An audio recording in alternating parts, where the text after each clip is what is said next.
She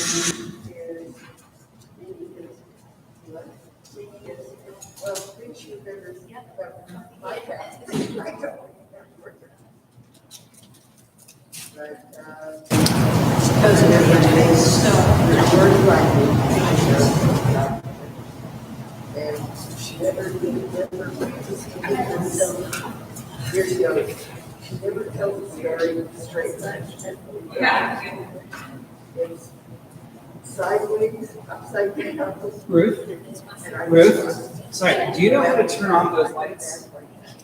Do you know how to turn on the lights?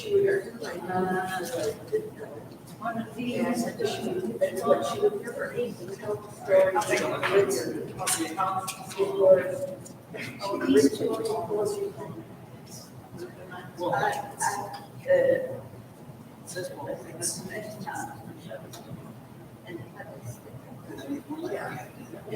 yeah, that's the sentence.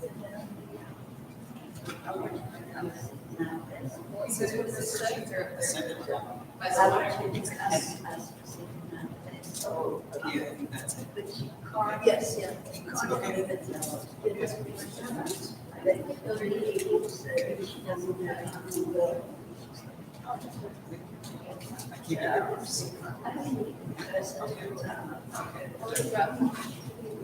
Thank you.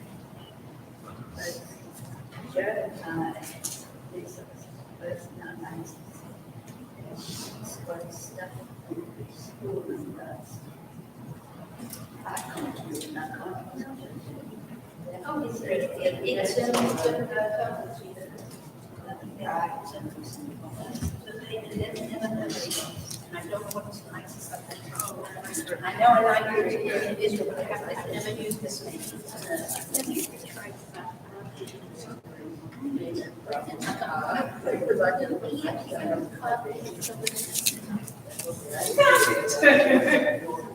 And his muffins.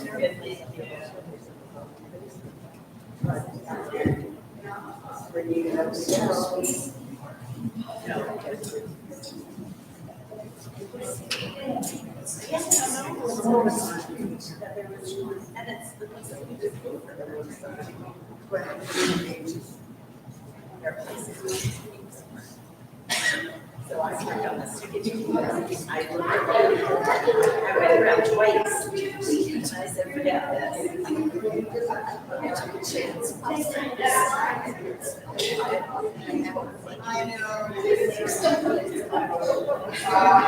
Yeah. I noticed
Good morning and welcome.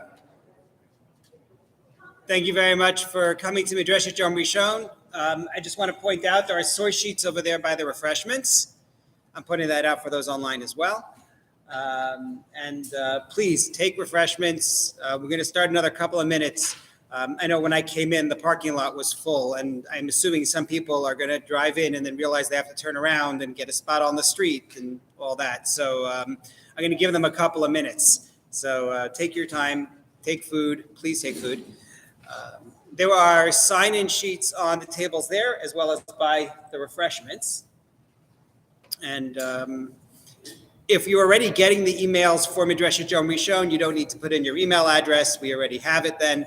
But if you could sign in, that would be great. So we'll start in another couple of minutes. Thank you.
There's a spot right here.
Yeah, thanks.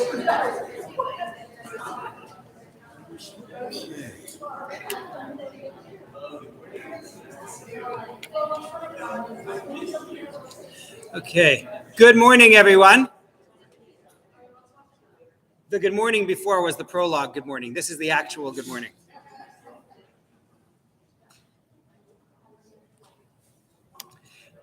Okay. Thank you very much for coming to Midreshet Yom Rishon here at B'nai Torah. Thank you to B'nai Torah for partnering with my Beit Midrash Zichron Dov. I think this is our fourth Midreshet Yom Rishon of the year. We're looking at one more, probably, I'm going to guess it's going to be the first Sunday in June. That's the date we've been looking at. I'll be able to send out more information about that, hopefully, in the days ahead. If you're not already getting our emails for Midreshet Yom Rishon, please make sure that you sign in with your email address on the sign-in sheets. There are sign-in sheets by the refreshments, also sign-in sheets on the tables. Please do make sure you take refreshments. I want to thank Rabbi Rosenberg for partnering with me on the classes this morning, Ruth Zimmerman for setting up everything and taking responsibility for the program this morning, and Andrea. Thank you very much. Andrea behind the scenes. And Susan Jodkovich for sponsoring the program this morning. This program is dedicated for a refuah shlema for Aryeh ben Yehudis, Moshe Eliezer ben Devorah Esther, and Brandel Golda bas Devorah Esther. So they should have a refuah shlema in the merit of the tzedakah and in the merit of our learning. Everyone has the source sheets? Yep. Okay. So let's jump in. This is an idea which came to me as I was mulling the Seder, and particularly the frustration of planning for Shulchan Orech. Tell me if any of this sounds familiar to you. Should we have fish? Should we have soup? Should we have both? Is anybody really going to be hungry at 11 o'clock, right? Because here in Toronto, you're not even starting your Seder until after 9. So is anyone really going to want to eat anything? If people fall asleep on the couch during Shulchan Orech, do we have a mezuman? How does that work? When people fall asleep during Shulchan Orech and now we want to go on to the Afikomen, do we have to wake them up? Or can they just eat the Afikomen whenever it is that they return to consciousness? These are questions that I've heard from people over the years. Yes, sure. With Yes. Why are the Seder's lunchtime in the afternoon when the kids are... Baruch Shekivanti. Cheryl says, if it's oriented around the kids, why are we doing this at lunch? Take a look at source number 1 on your sheet. Found this online. Amy Schiller, the Hey Alma blog, which I must admit I was not familiar with. But the article is called The Seder Should Be a Brunch. Seder should not be a dinner meal. Seder should be a brunch. Brunch, the true meal of people of leisure. Its very existence signals that we are a people who can sleep late, who can arbitrarily conflate entire categories of meals, who can spend an entire day hanging out with nowhere to go and nothing to do but eat and refill our drinks and tell increasingly rambling stories. Okay, but can you do this, you might ask? Well, if you're going for fealty to tradition, Seder brunch will not work for you. Yes, the nighttime Seder parallels the night spent huddled behind bloodstained door frames to ward off the angel of death. Yes, Jewish holidays all start on the preceding evening because of the whole it was evening, it was morning thing.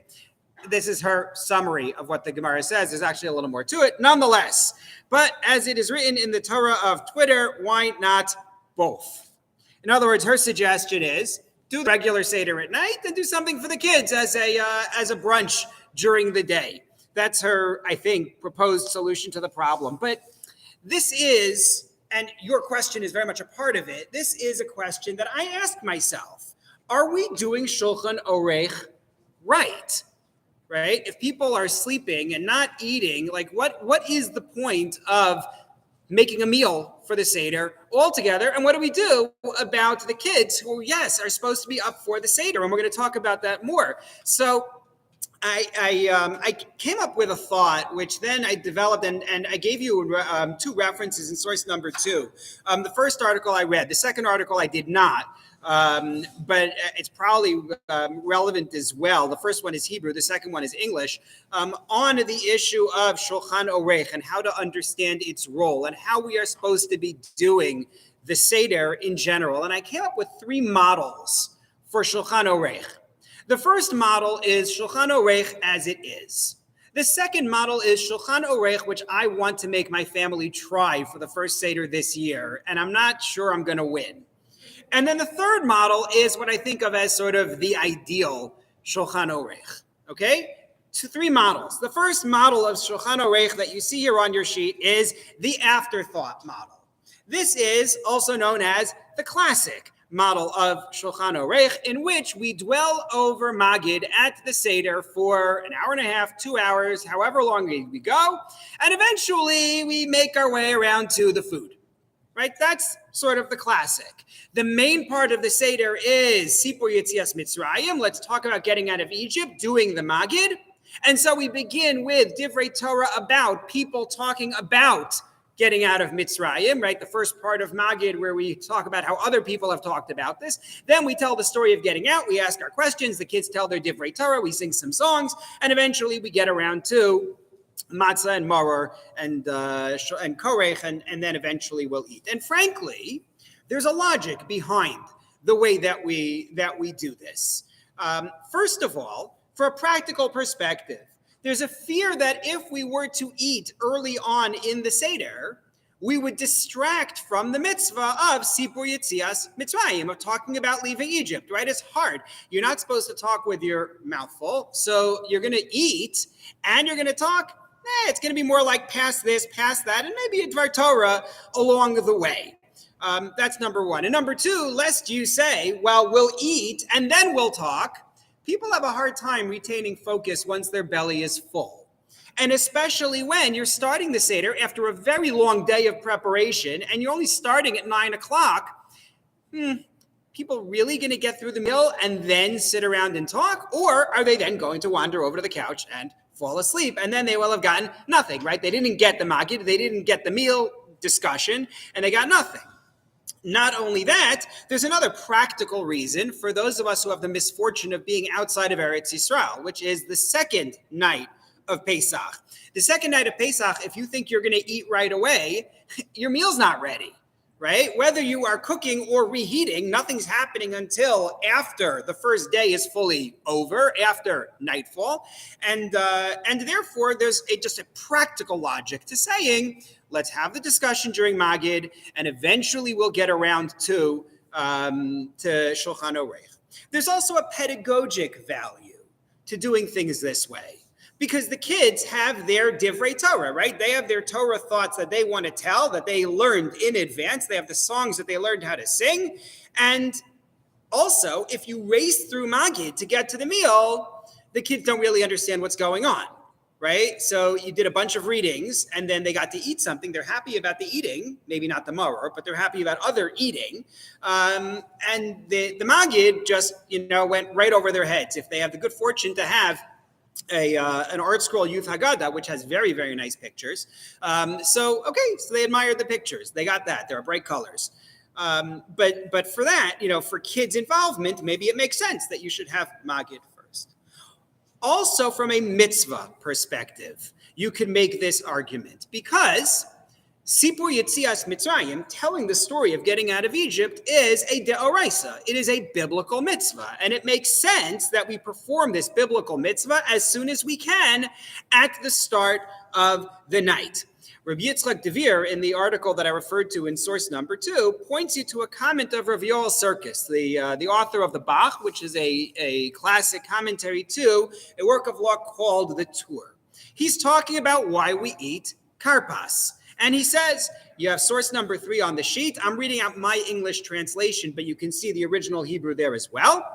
It appears to me that the answer for why we eat karpas is that because the time of the meal has not arrived, because we need to say Magid and Hallel first before we can eat, therefore we dip now for a mere taste before the meal so as not to wait the entire time without any eating at all. In other words, he envisions you're going to do Magid, you're going to be talking, so karpas will give you something to tide you over.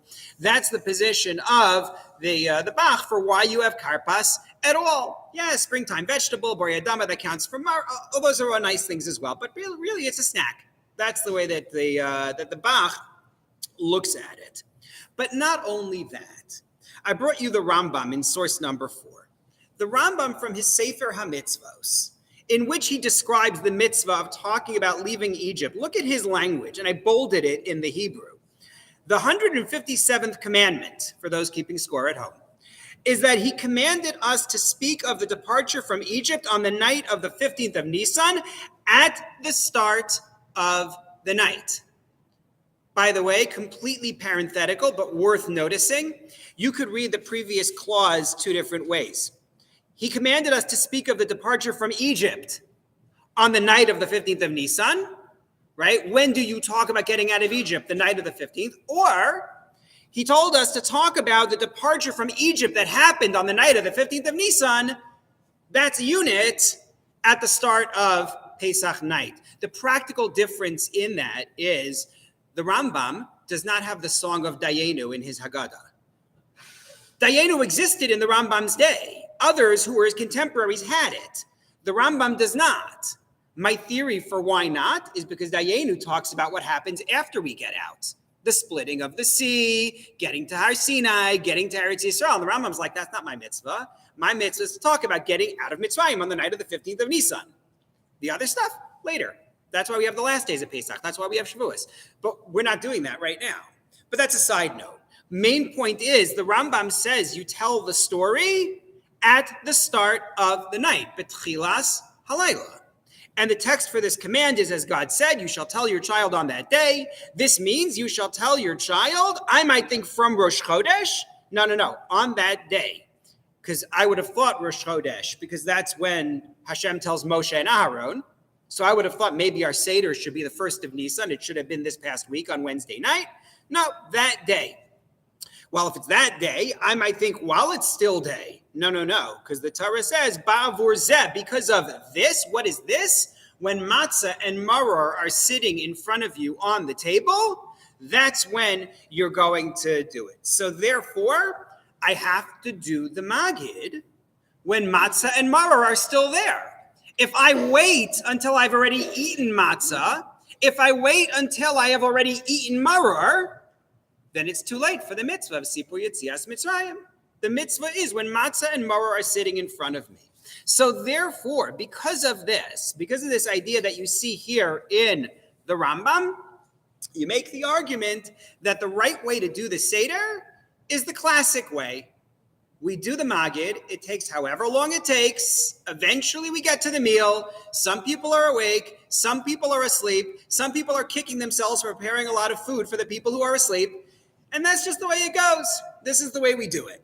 I also noted for you in source number 5, the Gemara in Psachim that says, why do we call matzah lechem oni? The Torah calls it lechem oni. Traditionally, we translate it as bread of affliction or of poverty.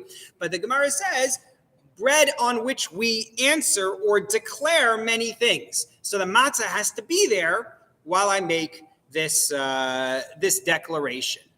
That's the idea. So that's the argument for the classic way to do it.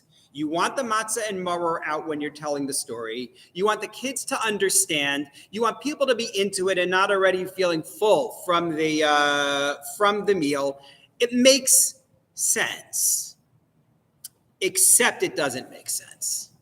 First of all, like we said in the beginning, it's hard for people to actually focus on what's going on. Right? It's hard for people to actually to focus on the story because they are hungry and they know, at a certain point in the Haggadah, right? Every time somebody says, "Oh, I have a question" or "I have a thought," there's a sigh, hopefully under their breath, from other people around the table because they feel bad. And if it was their question, they'd be asking it, but it's not their question, so they want to eat. So that's one problem. But there's also another problem. If you take a look at source number 6, Rabbi Yosef Karo in the Shulchan Aruch says you're not allowed to eat bread, matzah, from the 10th hour and onward on Erev Pesach, so that you're going to eat matzah with hunger. I don't understand. The 10th hour on Erev Pesach is roughly 4:30 p.m. That's what you're talking about. I'm not going to be eating motzi matzah, right, until classic way of doing things, 11:30, midnight. I didn't need to stop eating bread at 4:30 in order to be hungry at midnight.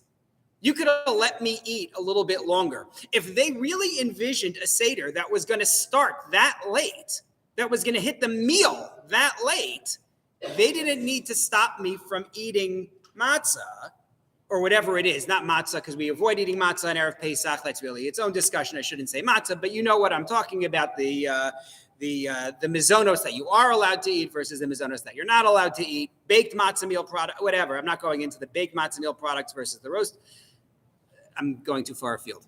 The bottom line is you didn't need to worry that I wasn't going to be hungry for Shulchan Orech. I was going to be hungry for Shulchan Orech anyway. You follow? That's the question before the detour into what you're allowed to eat on Erev Pesach. So there's a challenge to the logic of the way we do things that suggests that perhaps Chazal, perhaps our sages, did not have in mind what we think of as the classic way to do the Seder. To which I'll actually add one note. Rav Yoel Circus, we mentioned in the Bach, in source number 3, said that karpas is supposed to tide you over until Shulchan Orech. So we have a tradition of eating less than an olive-sized amount, right? That's what many Jews do, eating less than an olive-sized amount of karpas. The reason being, because if you eat an olive-sized amount of karpas, then you have a question of, should I make a borei nefashos? Do I need to make a bracha afterwards? And if I make a bracha afterwards, then my borei pri adama that I made on the karpas won't count for maror. So therefore, I only eat an olive-sized amount. That really going to tide me over for the next 2 hours? I mean, it's a drop in the bucket. So what exactly are we supposed to be doing? That was what drove me to this shiur. So I come to you with a second model. Are we good? We understand? Okay. And the second model is what I think of as the appetizer model. And in this model, we're supposed to read through Magid and that first part of Hallel that we do before the meal, then have the mitzvos of matzah and maror, and then indeed expand talking about getting out of Egypt during and after the meal. do what I just said before has its risks, right? Rush to get to the meal and make your discussion over the meal. This is what I want to try for my family at our first Seder this year. But like I said, I may meet some resistance. We're traditionalists in my family. But here's why this makes sense. First of all, again, on the practical level, it means you're not starving and you're not fidgety, and the kids can actually stay up for matzah and maror like they're supposed to. Shulchan Aruch becomes an enjoyable meal instead of some people being sleepy, some people being resentful, right? It actually is part of the proper Suda. But more than that, it's what the sources indicate. Take a look, please, on your sheet at source number 7. Gemara in Pesachim. Rabbi Eliezer said the following: we grab the matzah on the night of Pesach so that the children will not sleep. Chotfin es hamatzah. We grab the matzah. What does that sound like to you? Sorry? Afikomen, right? Some explain this as the origin of Afikomen, in which there is a major debate. There's a schism in the Jewish world between those who say the adults hide the matzah and the kids look for it, and those who say the kids hide the matzah and then the adults look for it. I suspect that the people in the first camp are people who used to do it the second way until the kids fell asleep and no one knew where the matzah was, and at that point they switched it and said, okay, so the adults will hide the matzah and the kids will look for it. But that's one way to understand that line. However, the Tosfos Yom Tov of Yom Tov Lipman Heller says this is what's going on. Take a look at source number 8. The Hebrew is at the bottom of one side. The English is at the top of the next side. It appears to me that everyone agrees that most of Hallel is recited after the meal. He's talking about the breakup of Hallel, where we have a little bit before the meal and then the rest afterwards. As we learn, Rabbi Eliezer said, we grab, meaning eat quickly, the matzah on the night of Pesach so that the children will not sleep. Grabbing the matzah means rushing to get to the matzah part of the Seder. That's the goal, in order that the kids should remain awake. The Gemara talks about how Rabbi Akiva did things in order to make sure kids would be up at the Seder, like giving out candy to the kids, because sugar has always been the best way to keep kids awake. So if you take a look at source number 9, Rabbeinu Yehonasan, commenting on the Rif, writing in 12th century France, he writes, one could explain that we grab it, the matzah, from the hands of the children and play with them. That's one way to read chotfin, the term that we used in source number 8. Or we grab means we rush to eat so that the children don't sleep and they finish Hallel with us.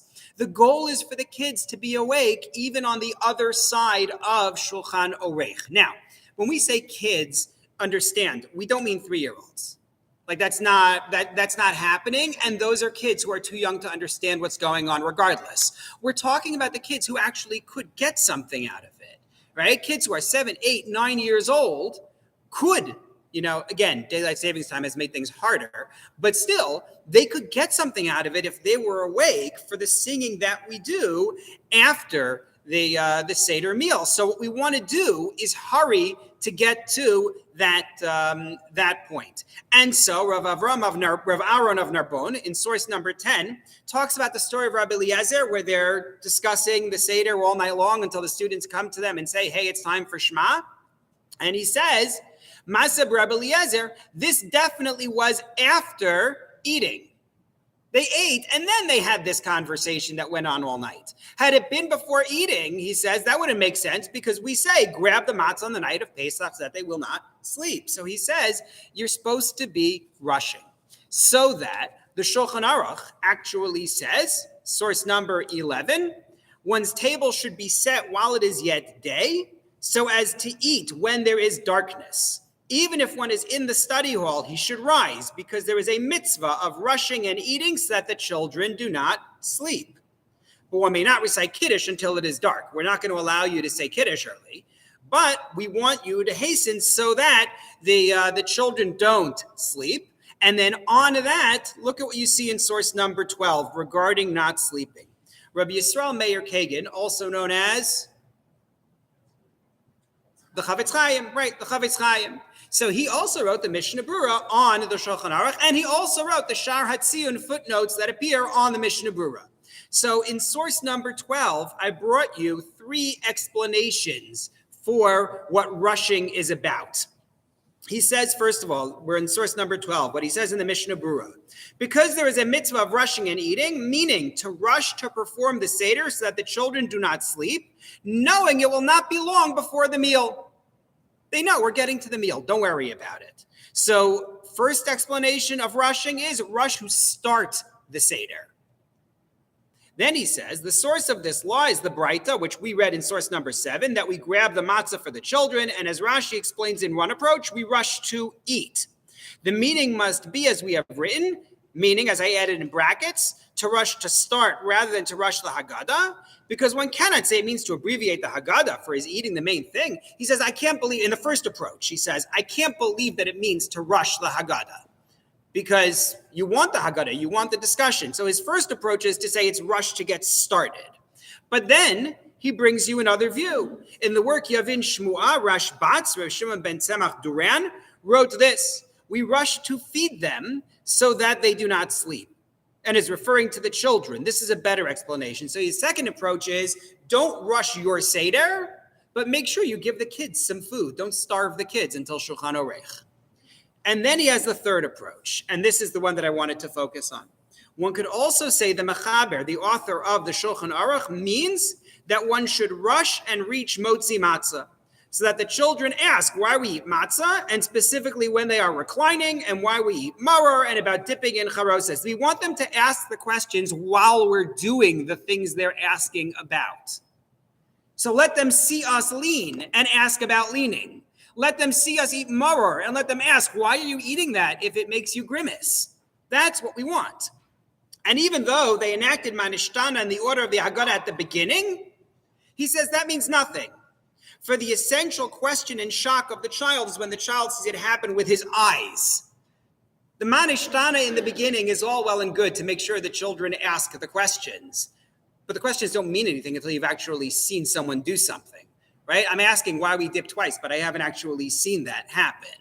It's when we actually do it. When you've done those deeds, that's when you should do it. So what I'm arguing here is the Gemara says we grab the matzah, and numerous authorities, Tosas Yom Tov, Rabbeinu Yohanan, the Kolbo, the Mishnah Berurah, are bringing the view that what this means is to actually hurry to get to the meal. You follow? Yeah, Debbie.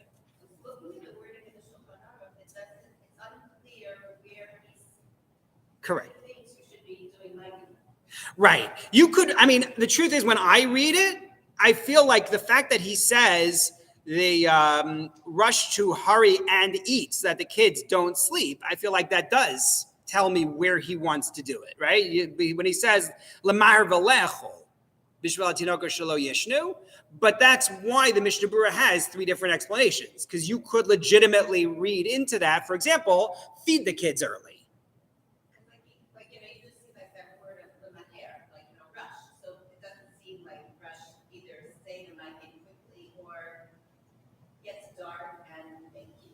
Where is the magid part? Right, except that he says v'le'echol.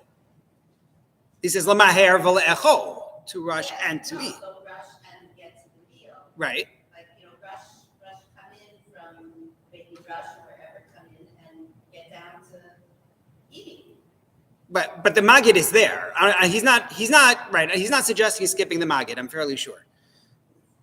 Almost seems like maybe he's pushing some of it to later. Right. Well, that my argument is he's saying read it and then discuss it later. Yeah. That was going to be my question. Can you do things out of order? Right. So can you start the Magid and then do Kiddush when it's dark? Right. So yes, you can do Magid before it gets dark, but the mitzvah of Sipur Yetzias Mitzrayim still has to happen. So I'm going to need to then go back and tell the Magid. Now, you could make the argument that there are elements of Magid that are not firm requirements. I don't want to get into a specific guideline of what must, minimally be said out of the Magid, whether you could skip, for example, the stories about people telling about getting out of Egypt, right? Like the story of Rabbi Eliezer and the Chachamim. Does that really have to be said? Or, did you not fulfill your Seder without saying that? It's a good question. I just don't want to fall into the trap of trying to answer it while I'm giving this class. I don't think anyone in the sources that I'm bringing is floating that as the idea. I just wanted to make sure to note two other sources in this vein. Source number 13 is a Tosefta, so roughly from the time of the Mishnah, talking about the Korech sandwich. Hillel the elder would wrap the three of them together, right? Pesach, matzah, and maror, and eat them. When would he? Oh, that's very funny. I dropped off the rest of my translation. I don't know how I did that.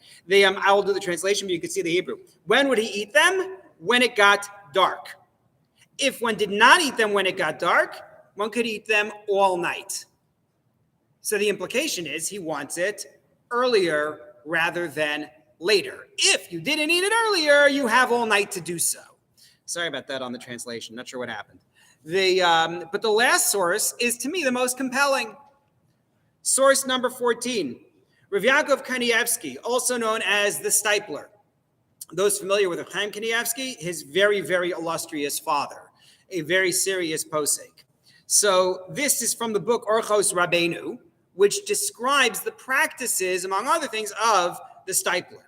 And it says, every year our master and teacher, meaning Rav Yaakov Kanievsky, would read the Haggadah slowly and without any explanations to rush to eat matzah. In other words, he didn't race through the Maggid. It wasn't like a machine, just let me get this done.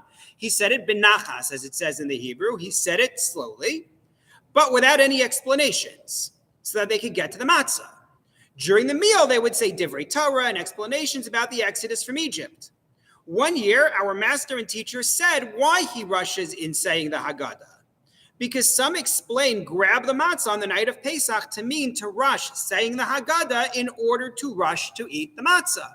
That's what I'm supposed to be doing, is getting to the matzah. So the Stipler's practice was to read, not to race machine gun style, but to move along in the Maggid and hold the Divrei Torah and the discussions until the meal.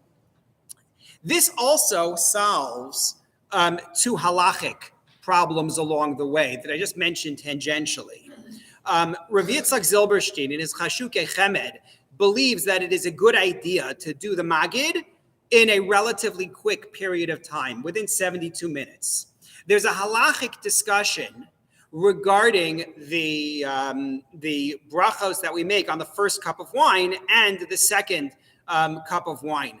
And the issue is, much like what I mentioned before about the karpas, that we don't say a bracha after drinking the first kos, the first cup of wine. You drank enough to warrant it, but we don't. So he says, you want to get to the second kos within 72 minutes, and that way you avoid the problem of having missed a closing bracha on the first kos. Now, he acknowledges that that's not necessarily a firm requirement. Don't think that if your Maggid takes longer, you now need to say that bracha. It's not so.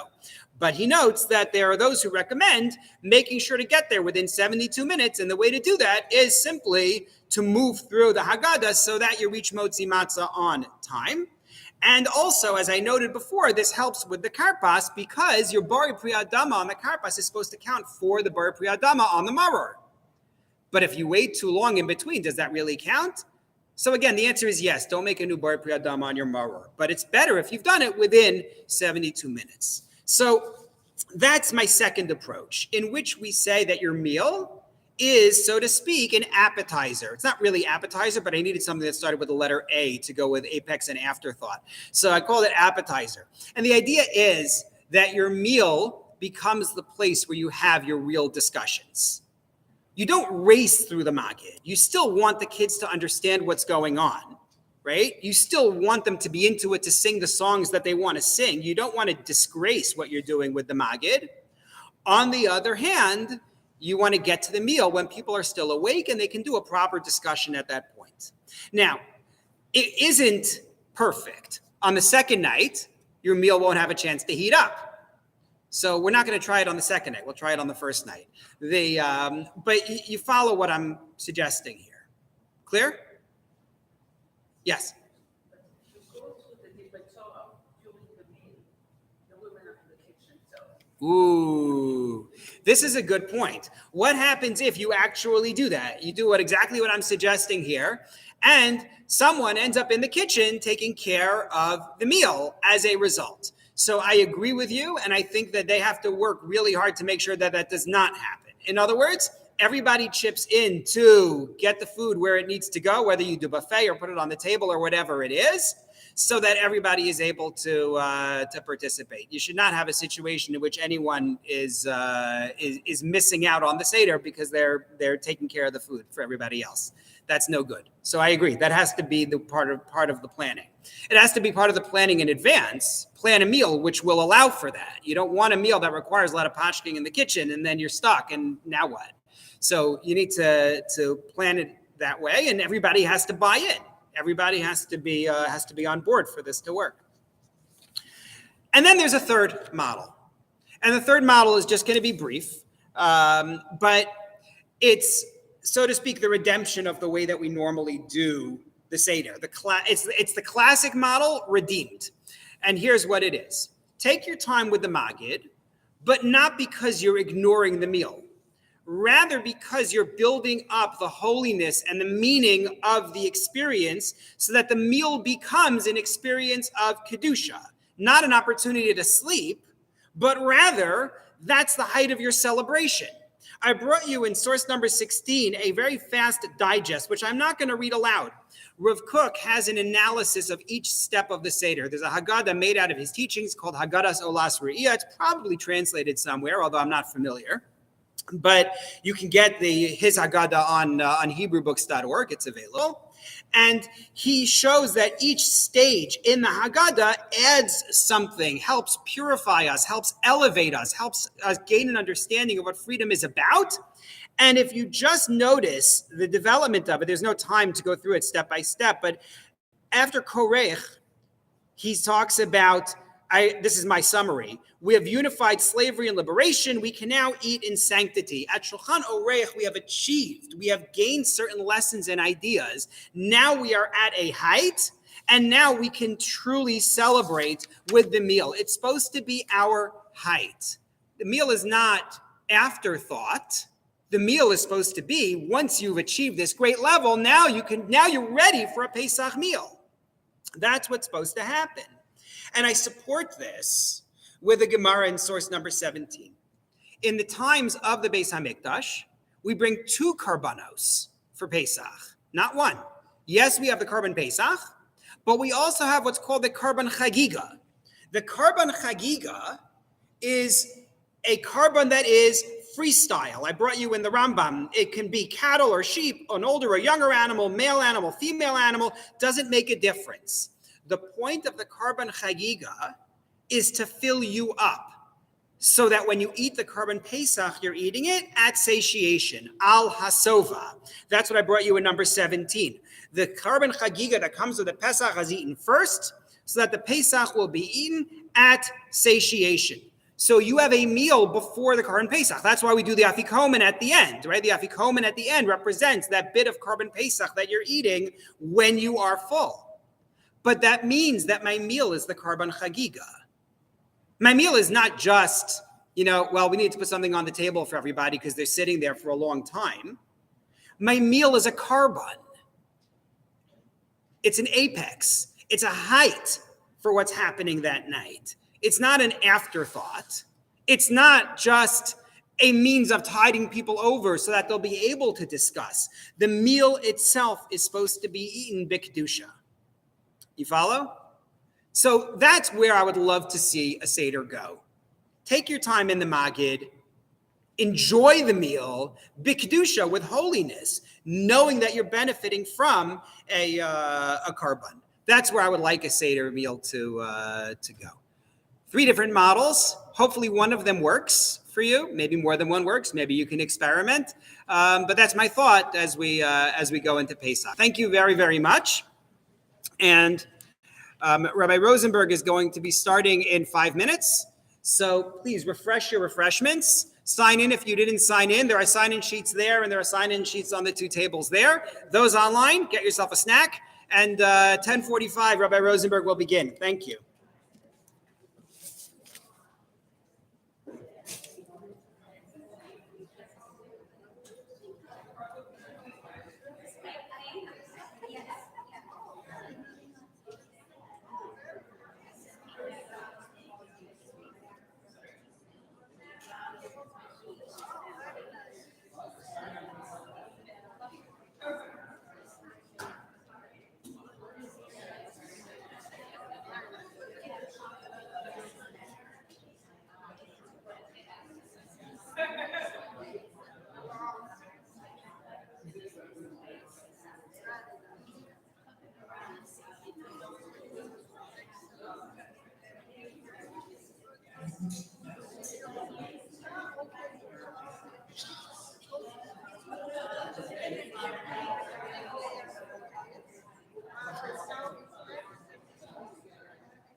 Yeah. So they need a visa to enter the state. I don't know that.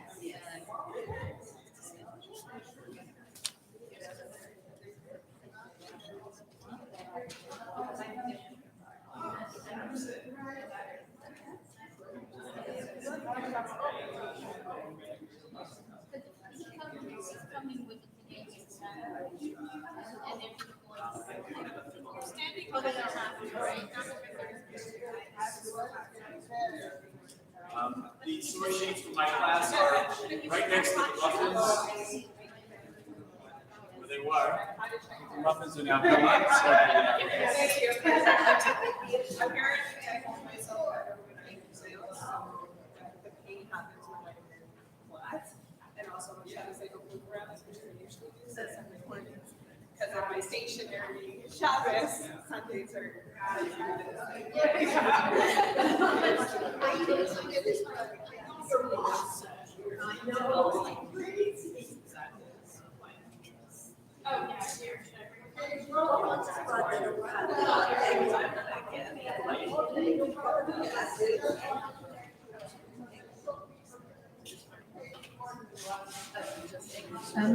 was just going to give you a thing. Thank you. This moment. Thank you so much.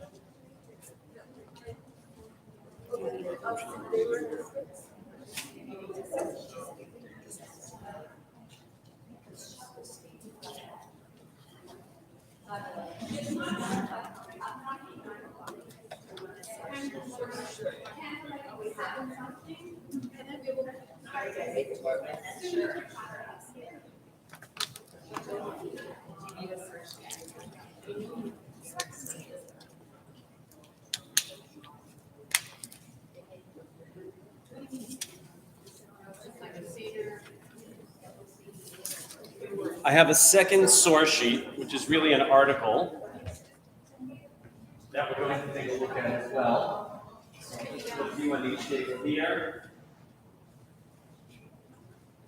Here you are. With these.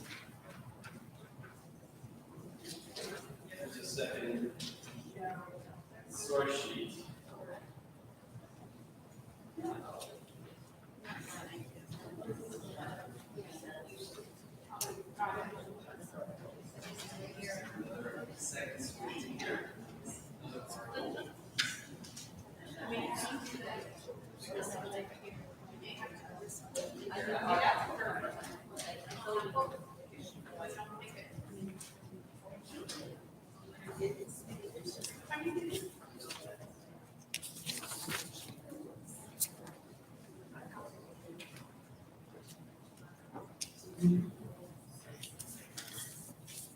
Good morning, everyone. I want to take this opportunity to thank Rabbi Turchiner and his dedicated staff and our volunteers for making this opportunity available this morning, our Midreshet Yom Rishon. It's a pleasure to be here together with you.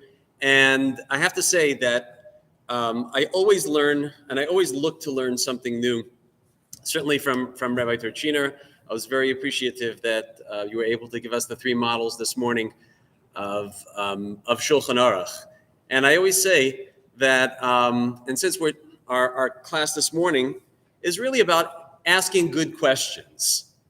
And although I don't think that was the official title, we talked about asking good questions, but what types of questions to ask at the Seder? And just sort of building off of what Rabbi Turchino said, the most asked question, does anyone know what the most asked question at the Seder is?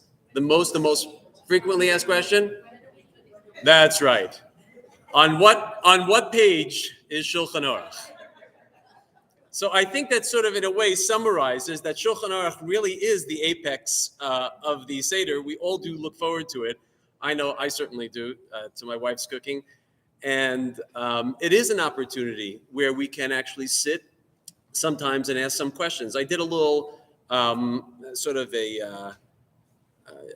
I wouldn't say a statistical poll of some of my students who are all middle school, elementary students at Netivot. And I said, do your parents give you the opportunity to ask questions during Shulchan Aruch, or is it just an eating time for you?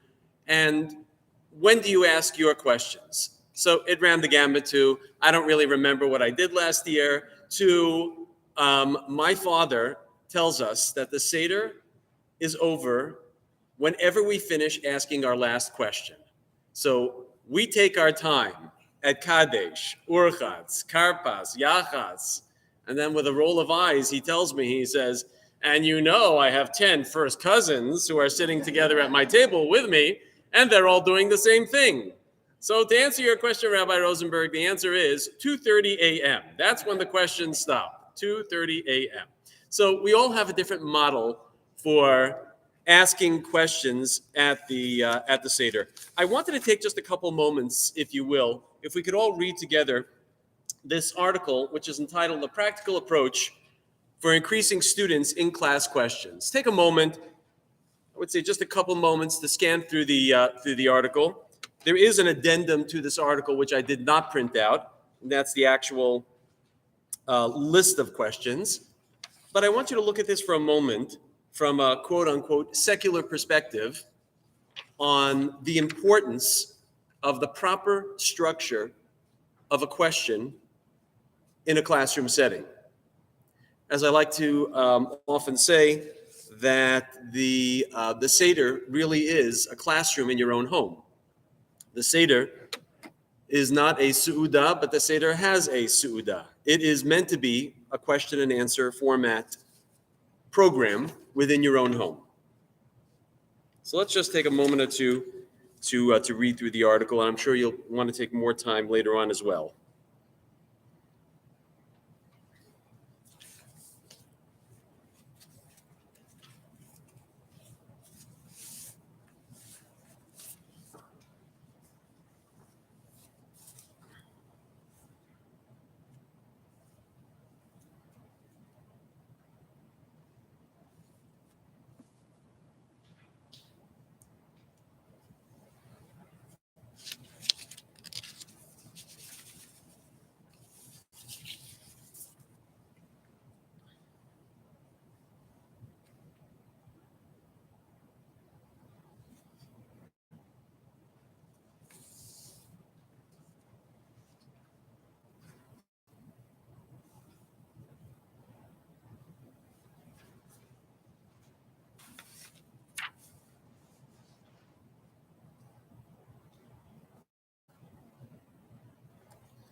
To give a very short summary of this article, I'd like to point out one particular sentence that the author himself says is a key to creating, or to answer his own question, or how to create a practical approach or increase students' in-class questions or participation. And on the second page, on his third bullet point, he says, ask about the areas or ideas you struggled with and or those that really aroused your curiosity. And the latter point is key. The best questions usually arise from a sincere questioner. Well, when we all arrive at the Seder, we are coming with some preconceived notions. Number one, that we have a particular obligation to be there. And number two, that we have a particular obligation to ask questions. Both are true. What I'm going to do is, and in the source sheet that I've given you, we'll be using it in somewhat of a serial fashion, but I'm going to be going back and forth between some of these sources and referring to them and perhaps answering some of the questions that are present or that we can ask on some of our sources. So when we take a look at the several psukim that we find in Parshas Bo, beginning with the Higadata Levincha Bayom Ahu Lemor, I'd just like to point out that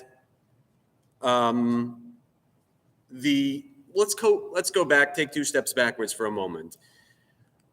We have an obligation to discuss Sipur Yitzias Mitzrayim. That is the mitzvah of Magid. Magid is Sipur Yitziat Mitzrayim. And the question of whether or not, or do we make a bracha on this particular mitzvah is another point altogether. But when we take a look at this, perhaps we could answer it in a short fashion, that some say the reason why we don't make a bracha on Sipur is because the Birchas HaTorah in the morning that really exempts us, which really can be fulfilled the whole year by any topic one learns or teaches. But on this night, the mitzvah is to learn and to teach the topic of Yitziat Mitzrayim. So the pasukim that we have here are relating to, although we have a general mitzvah of Talmud Torah on the night, on this particular day, as Rabbi Torchiner mentioned, our mitzvah on this particular day is Sipur Yitziat Mitzrayim. V'higadata levincha bayom hahu lemor. We might say Birchas HaTorah every single morning, but today the mitzvah inherent is Sipur Yitzias Mitzrayim. V'hayaki yomru alechem b'neichem ma ha'avoda hazos. V'hayaki yishalcha bincha machar lemar mazos. And as we go through these psukim, we're going to see that there is an obligation to tell, as well as an obligation to answer, as well as an obligation to prompt. So the mitzvah of the Haggadah, as we learn from V'higadata Levincha Bayom Hahu, obligates one to tell their children, even though the mitzvah says Levincha, it really means all of your children. We're talking about mitzvot ta'av al haben, the particular mitzvot that a father has to his son, but it relates to all children, as we're going to see as well, that it relates as well to anyone who is present at the Seder, mother, father, even two Talmidei Chachamim that are speaking with one another. It's not only V'higadata Levincha. It is a specific, but it's also a general obligation of Sipur Yitziat Mitzrayim through a question and answer format. And Chazal learned from other sources, and these three psukim as well, that the mitzvah is very wide-ranging. And even if one is not alone, as we're going to take a look in source, and we will go back and forth between I have my source sheet and not the source sheet I gave you, but the Gemara in Psachim, which we're going to talk about what if a child doesn't ask a question. So even if a person is alone, they have to tell themselves. So even though the pasuk is saying V'higadata levincha, nevertheless, as we're going to see from the Gemara, there is an obligation to still ask the question. Formulate a question to yourself or to whoever who is present. So this mitzvah of the Higadata Levincha includes, number one, praising Hashem, thanking Him for the miracles and the freedom, which we fulfill by reciting Hallel, Nishmas, Halal Hagadol towards the end of the Seder. We also fulfill the mitzvah of V'higadet levincha by having matzah and maror in front of us when we say the story, so we can explain the mitzvos which are fulfilled that night. And I'd like to talk a little bit more about that, about having these particular props in front of us and why we need those as well. It also includes saying it with such a feeling that if we are from those who actually, to encapsulate and to create the feeling as if we are amongst those who left Mitzrayim. And we are the beneficiaries of all the miracles of Yetziat Mitzrayim. So we have to even say to ourselves that really we would not be here if Hashem had not done all of those miracles for us. We really would not be here. So thus we are the beneficiaries of all of the wonders that Hashem performed in Mitzrayim. And we learn as well that saying the Haggadah in the question and answer format as it was originally composed by the Balei Haggadah. And finally, saying all the details of Yetzias Mitzrayim and comparing our holy and dignified situation to the low status that we were in before the miracles. And this is Matchil, as we know, Matchil Bignut U'Mesayim B'Shvach. We start off with Avadim Hayinu, but ultimately, as we move even towards any of the mitzvot, and certainly by Shulchan Aruch, we are bidden to recline and to show that we are no longer Avadim. So we have this beautiful progression throughout the Seder. And it begins with the commandment of to remember Yetziat Mitzrayim. We have to tell our children to remember that Hashem bechozek yad hotziyanu Hashem mi Mitzrayim. If you take a look in Shemos Yud Gimel and Pasuk Yud Daled. And when the time comes, your son says, what does this mean? You shall say to him, it was with a mighty hand that Hashem brought us out of Mitzrayim, out of Mibeit Avadim, out of the house of bondage. And this is a very, very, very particular commandment. And this is a remembering commandment in addition to a question commandment.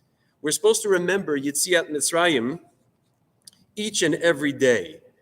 We actually have this particular mitzvah, of course, on the Seder, the two specific nights. And the question that I'm sort of going to bring up to you as well now is, why do we need to have a Seder in order to remember Yetziat Mitzrayim if we are supposed to remember Zecher Yetziat Mitzrayim and we say it each and every week and each and every day in the Kriya Shema? And so the particular mitzvah that we have with Pesach, and certainly on Shabbos, so we can sort of ask the question as to why we have to have the question in the first place, of why we have to prompt our children to say, remember Yetziat Mitzrayim. When we're talking on Pesach about Yetzias Mitzrayim, we say that you should remember this day as if we ourselves went out of Mitzrayim. And a couple sentences later, we say, V'higadet levincha bayom hahu lemor, which is, of course, the source of the word Haggadah. We are supposed to tell our children, and we're supposed to have all of these specific obligations to remember Yetziat Mitzrayim. So the Rambam really answers the unasked question and says that how are we supposed to remember the day when we left Mitzrayim? He says that the word used is the same word, the word zachar, or to remember Yetziat Mitzrayim is used in the same phrase that zachar is Yom HaShabbos L'kadsho. And we know that one of the reasons for this is mentioned in Sefer Devarim, which I did not include in our sources over here, where we remember Shabbos because we were avodim in Mitzrayim. We're to remember Shabbos not only because Hashem created the world, but also because Hashem created freedom. And this word zachar, the zechira that we're supposed to have, says the Rambam, is the same zachar that's used in the phrase to remember the day that you left Mitzrayim. There's also another zachar, which we had only a few weeks ago, and that is the zecher and zachar Amalek. And we learn in the Torah portion of Kiseitze how we're supposed to remember Amalek, who attacked the weak and who attacked the helpless. And there are actually 4 different references to the act of remembering. One, you should remember Zecher Yetzias Mitzrayim, and as we'll say in the Haggadah, Kol Yemei Chayecha, remember this day every year when you went free out of Mitzrayim, Levincha, and finally the remembering Amalek. There's actually 4 different types of remembering that we Jews are supposed to have. And the question that I'd like to pose to you is, why do we have to have 4 different types of remembering? We have 4 different psukim here which are specific to the Seder, but we're told, as the Rambam, that there are actually 4 different types of zechira. And this will help answer some of the other questions that we're going to pose. So the zechira that we have, there's a memory in which just something that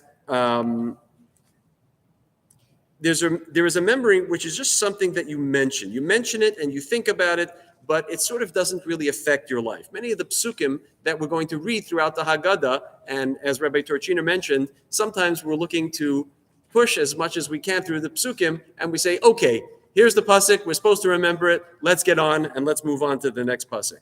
But it doesn't really impact us. And that's the memory that we exercise every day when we have the Zecher L'Yetziat Mitzrayim on a daily basis. We think about it, it's a historical memory, it's true that it gives us identity and it adds to our lives, but it doesn't really affect us that much. Then there's a different kind of zechira, a memory in which you have to relive the experience. And this is the memory of this day on which we have a Seder, and we relive the experience of Yetziat Mitzrayim. So we have another pasuk which tells us of the reliving, this next type of zechira. And this aspect of memory explains why the same word is used with the word Shabbos.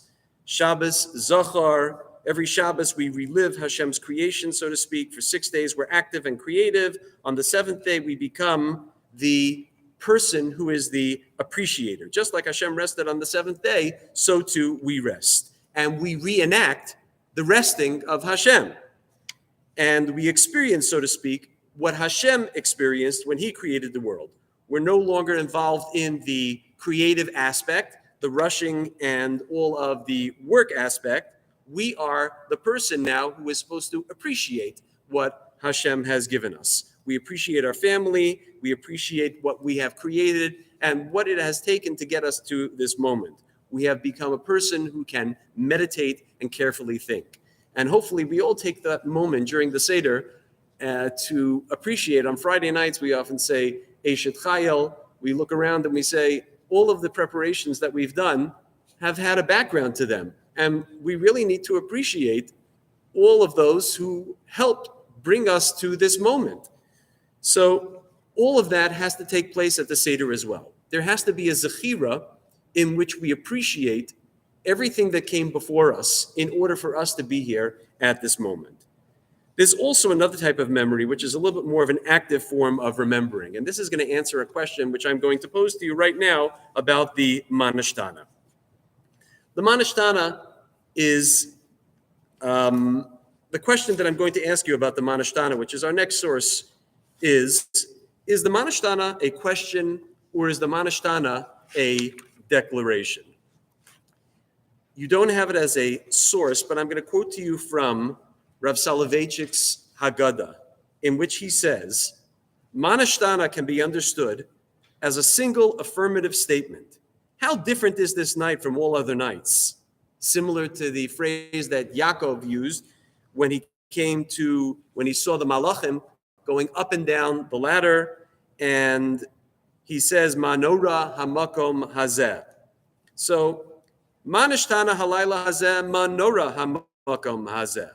It highlights the fact, says Rev Soloveitchik, that we don't just perform the mitzvah without experiencing its normative character and great importance. We declare that we are ready with all of our heart and soul and body to fulfill the mitzvah with full awareness to do Hashem's will. So the zechira is to declare that we are here to fulfill Hashem's will. And in order to do so, we have to have a memory which is a very positive memory or create a positive experience for those that are at the Seder with us. Unfortunately, the 4th type of memory that we spoke about is the negative type of memory, the memory of Amalek, Zecher Amalek. Amalek is not about a historical memory, but it's a memory which we relive in each and every generation. And we relive the bitterness of the attack of the Amalek. What we are supposed to do at the Seder is to make a declaration and say that we are willing and we are ready. Manora hamakam hahu. What has our Yadus given us? It has given us an unbelievable perspective on our lives and in the world around us. When we get to Korech, many ask the question as to why we have a sandwich and we say, Zecher lemikdash kehillel. Keinasa hillel bizman shabes hamikdash kayam. We have this zechira again, to remember not just Yitziat Mitzrayim, but to remember the Beit HaMikdash. It's kind of strange because we have zechira throughout the year to remember the destruction of the Beit HaMikdash. We have enough fast days. You have Tisha B'Av, you have Shavasa B'Tammuz, you have Asar B'Teves. We have so many fast days to help us remember the terrible part about Pesach, the terrible part that is somehow connected to Pesach, the destruction of the Beit HaMikdash, which we don't have. We're eating the sandwich to recall that we used to have this little bit of Korban Pesach, which we no longer have. Why do we have to have that negative memory in middle of the Seder? So the reality is that it's not supposed to be a negative memory. We're supposed to have all of the positive memories to contrast against it. What we're supposed to say is, there was a time when we had a Korban Chagiga, and we sat around and we really enjoyed that. We don't have that nowadays. Nowadays, we just have these zechira. We have an egg on a Seder plate, which reminds us of that. Today, we don't have the Korban Pesach. We just have the roasted shank bone on the Seder plate. We don't have that anymore. But let's think about, in the time of the Beit HaMikdash, the place was filled with thousands upon thousands of Jews who were there for a wonderful positive experience, who were there for a wonderful reason, who were bringing their karbanot, who were enjoying each other's company, who were in a way forced to be together because of their Korban Pesach. It was a very positive experience. Imagine bringing your family and your children and saying, it was Pesach. Someone once told me, they said that the closest thing to reliving Pesach and the Beit HaMikdash with a couple thousand Jews was spending Seder in one of these mega hotels where they had 1,500 to 2,000 people having a Seder in a single room. I think the second Seder, the experience was everyone's going to have the Seder together. He said, I imagine myself being in the courtyard of the Beis HaMikdash. He said, but somehow it was a little bit, I can imagine that there it was probably a little bit more orderly than it was over here, than everyone ordering 3 mains and 5 desserts. But nevertheless, we try to create it as a positive type of experience. And that's really what Rav Soloveitchik is telling us, and that's what the Seder is teaching us to do. It's to make a declaration. Manishtana halayla hazeh is manora hamakom hazeh. We want to transfer a memory. We want to transfer a positive Jewish identity, not just as a proud past historical experience, but as a future direction for generations, so that the world can learn from Yadus and can learn from our positive experiences and not the negative experiences. There's a wonderful question which is asked regarding, that the Gemara asks regarding who should ask a question. And that's the Gemara in Pesachim, which starts off with Tana Rabbanan. Tana Rabbanan, Chacham beno, sho'alo v'yem ein chacham, ishto sha'alto v'yem lav, hu sho'ala atzmo, va'afilu shnei talmidei chachamim, sheyodim liatzmo, va'afilu shnei talmidei chachamim, sheyodim hilchas ha'pesach, sho'olim zeh lazeh. So we know that there is the obligation to ask questions. Echad chacham, v'echad rasha, v'echad tam, v'echad she'ena yadei l'shol. It's very interesting that at first glance, it appears that the entire Haggadah is written for the Chacham. It's filled with scholarly questions. We have lots of Divrei Torah that we're supposed to be talking about here. But after all, the Haggadah begins with Avadim Hayinu L'Paro b'Mitzrayim, which is the Torah's answer to the wise son, and it records a very lengthy discussion of halacha, as well as a detailed understanding of all of the psukim which are appropriate for a Chacham. Yet, we find Keneged Arba Banim Dibra Torah. The Haggadah is written for each and every one of us, and for each and every particular type of situation over here. So, Let's take, for example, in addition to the usual Eno Yodea Lisho, or someone who doesn't know how to ask a question over here, which could be a very sarcastic and pejorative remark. The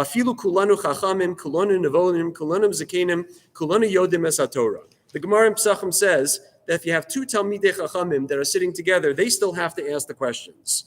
And we expand on this. Kulanu Chachamim, Kulanu Nevonim, Kulanu Zakenim, Kulanu Yodim Es HaTorah. You know, Dad, we know this one already.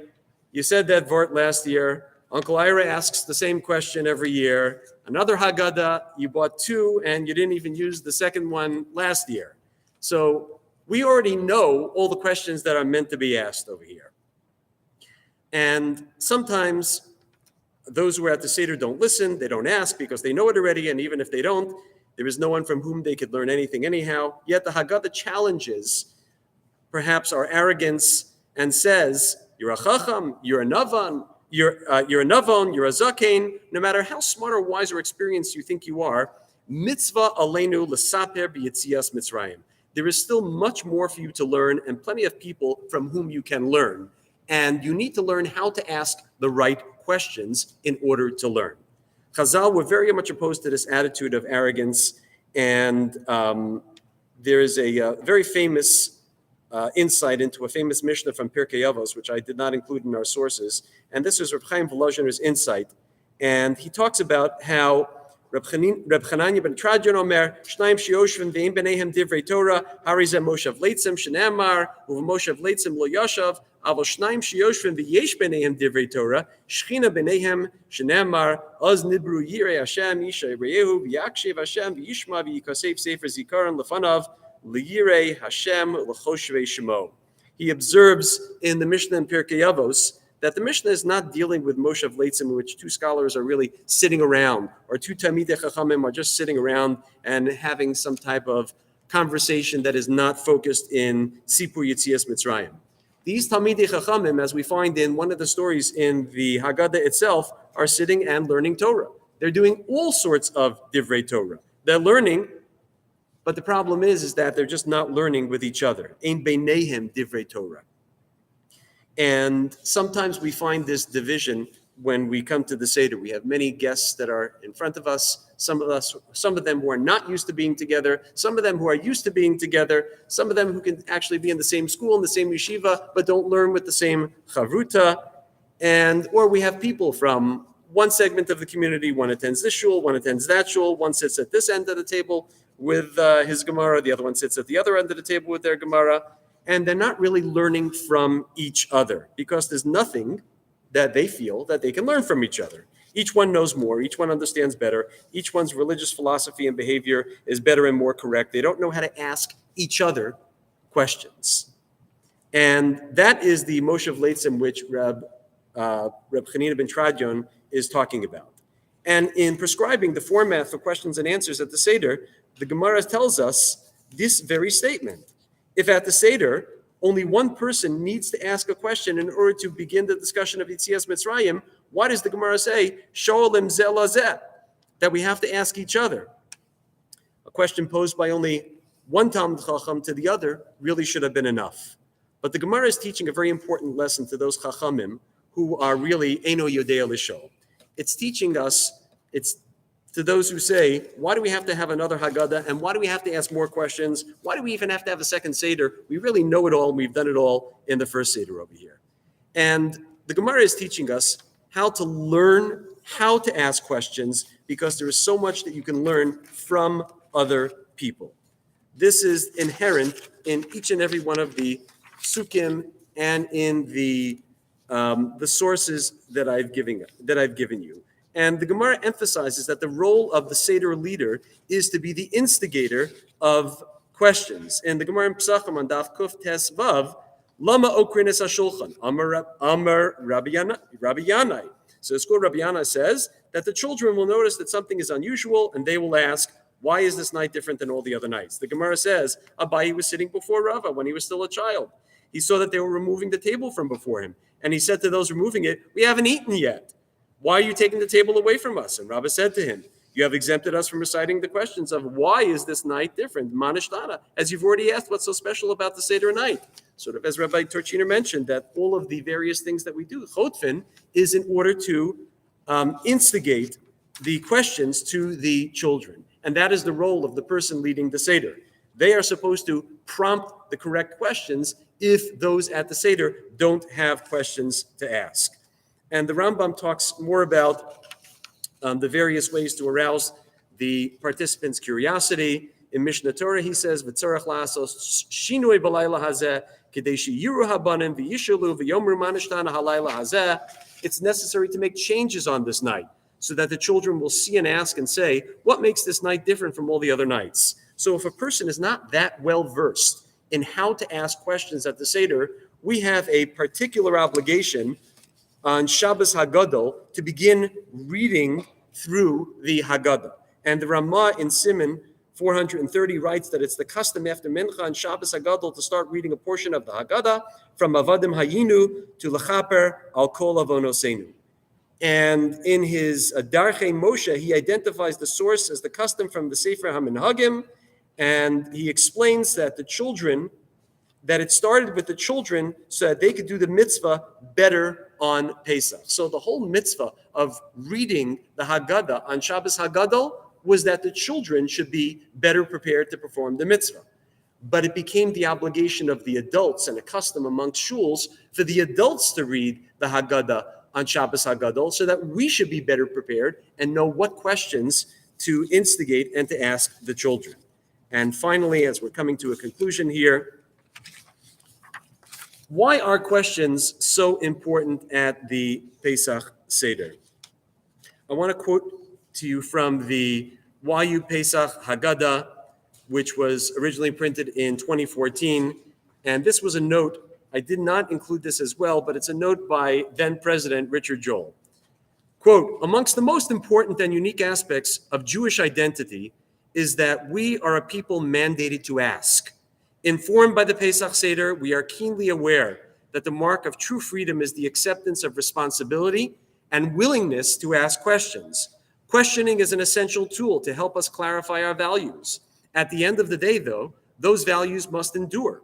The most basic lesson of the Pesach Seder is that freedom carries with it the opportunity and indeed the requirement to question. Slaves don't get to ask questions. They simply follow orders.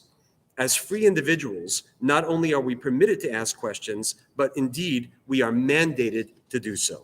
And that's perhaps why the obligation of the Seder starts off with V'higadata levincha. And it tells us the obligations that we have towards our family and towards our children, and indeed towards ourselves. Constantly asking questions is an important format for learning and for study and for evolving ourselves educationally. If you take a look at the last paragraph, or the third to last paragraph I had in the article, the author notes that even with some pump priming, many of the questions students generate will be simply non-starters, and that's okay. Sometimes this happens because students are simply going through the motions of the exercise, which we're supposed to do. We're supposed to read through the Haggadah, even if we don't understand it. But more often, it's because they aren't experts and can't always recognize non-starter questions. Tam, she'eni yodea lisho. Indeed, it's difficult for students to think like disciplinary experts, like the Chacham.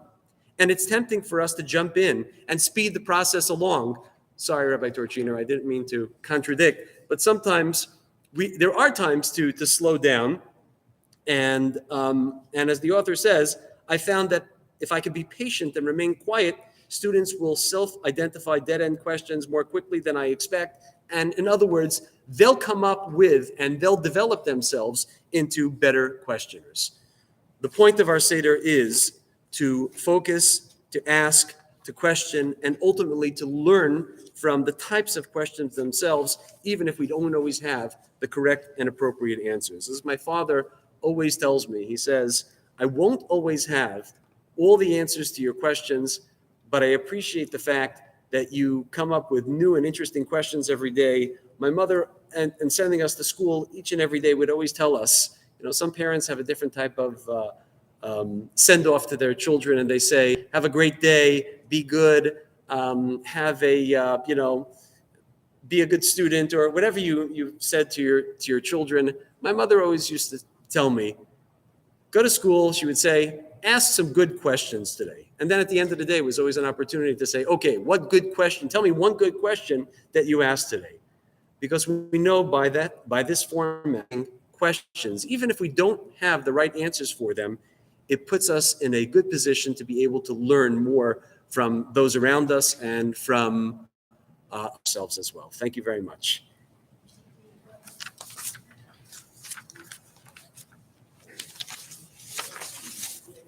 Rabbi, thank you very, very much. And again, thank you to Susan, and thank you to Ruth and to Andrea for doing the setup, and to B'nai Torah for hosting. And look for the announcement in your email for the next one, which I believe, again, is going to be the first Sunday in June. It'll be, first Sunday in June, God willing. All right. Thank you very much. Chag Kasher v'Sameach.